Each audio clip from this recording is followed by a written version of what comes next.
अस्सलाम वालेकुम। मैं हूं अंसर और आप देख रहे हैं मेरा यूट्यूब चैनल अरब जंबू न्यूज़। आज की बड़ी खबर आ रही है ईरान से।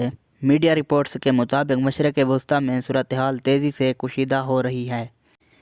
इसराइल और अमेरिका की जानिब से ईरान के बाज़ फ़ौजी मकामात पर हमलों की खबरें सामने आई हैं। उधर ईरान ने भी सख्त रद्द-ए-अमल देते हुए मिसाइल और ड्रोन हमले करने का ऐलान किया है। इस सूरत हाल के बाद पूरे मशरक़ वस्ती में खौफ और तशवीश फैल गई है। आलमी रहनुमा इस तनाज़े को रोकने के लिए फ़ौरी जंग बंदी की अपील कर रहे हैं ताकि खित्ते में मज़ीद तबाही न हो।